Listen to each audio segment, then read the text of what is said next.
I stared at the DNA results on my laptop screen, my hands trembling so violently I could barely hold my coffee mug.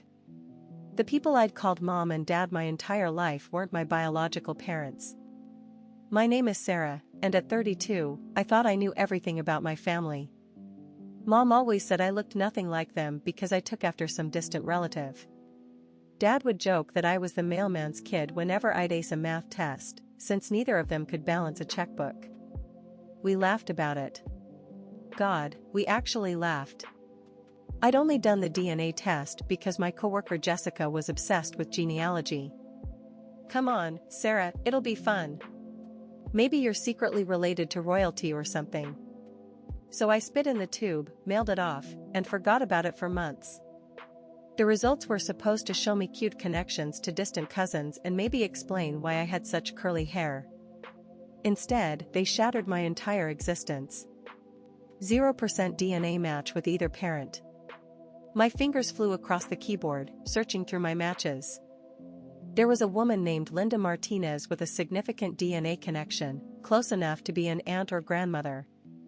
My heart hammered against my ribs as I clicked her profile. She'd uploaded a family tree. And there, staring back at me, was a photo of a baby girl born on my exact birthday, 32 years ago. The caption read, "Our sweet granddaughter, taken from us too soon." Taken from them? I wasn't taken. Wasn't I? I messaged Linda immediately, my hands shaking as I typed. Within an hour, she called me, sobbing so hard I could barely understand her words. "Mija, we never stopped looking for you. Your mama, she died of cancer 5 years ago, but she never gave up hope. We reported you stolen from Mercy General Hospital the day after you were born, but the police said there was no evidence." Stolen. The word hit me like a physical blow. Linda told me everything through her tears. My biological mother, Carmen, was 17 and unmarried when she had me. The night after I was born, she fell asleep exhausted from labor. When she woke up, the nurses told her I had died from complications. They wouldn't let her see the body, claiming it was too traumatic for such a young mother. But Carmen knew something was wrong. She'd held me. She'd felt my strong heartbeat, seen my bright eyes. She demanded answers, but the hospital staff treated her like a hysterical teenager. Her parents pushed for an investigation, but without evidence or connections, their complaints went nowhere. Meanwhile, I was being raised 2 states away by people who told everyone I was their miracle baby after years of infertility. They had adoption papers, forged ones, I now realized, and a whole fabricated story about a teenage mother who wanted to remain anonymous. The betrayal cut deeper than any knife. The people who raised me, who I loved with every fiber of my being, had built our entire relationship on a lie.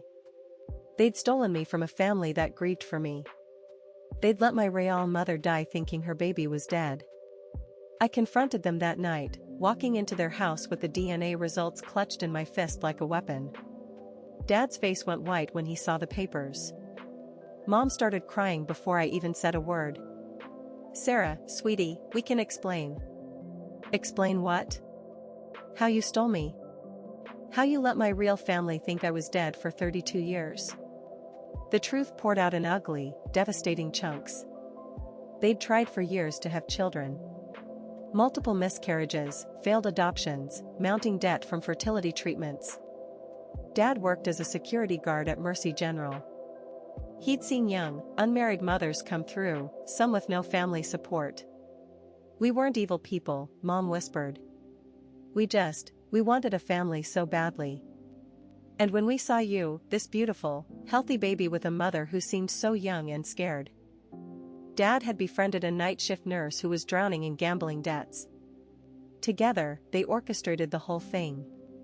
The nurse told Carmen I'd died, then smuggled me out during a shift change. Dad paid him $20,000, their entire savings, and they drove straight to Nevada with forged paperwork. "We gave you everything," Dad said, like that justified it. "A good home, college education, love. You gave me a life built on someone else's agony."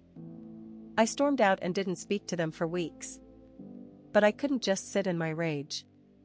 Linda had given me photos of Carmen, and seeing my biological mother's face, so similar to my own, ignited something fierce inside me. I hired a private investigator with every penny in my savings account.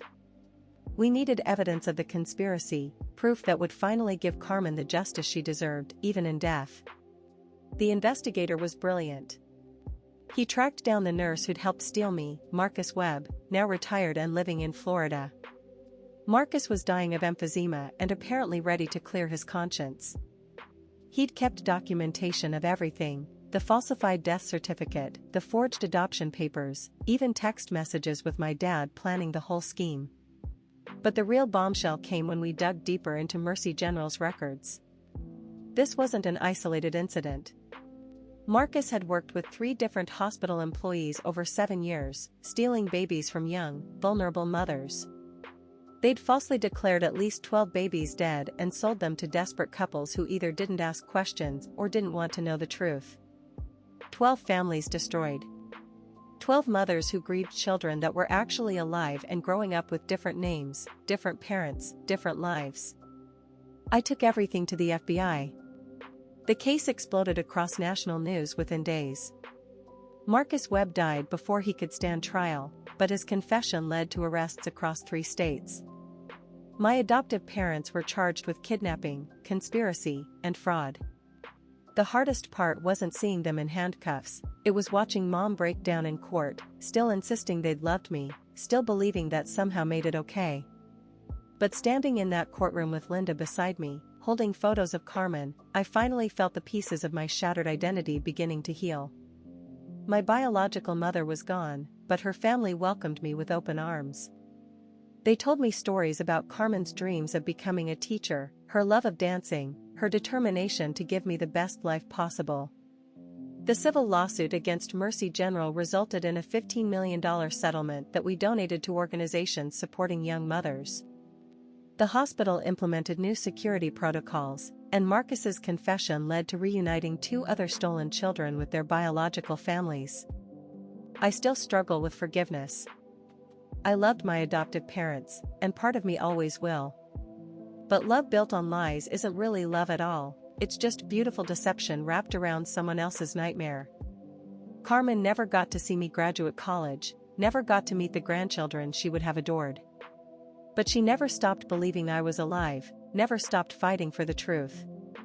In the end, her love was stronger than their deception. Have you experienced something like this? Tell me in the comments.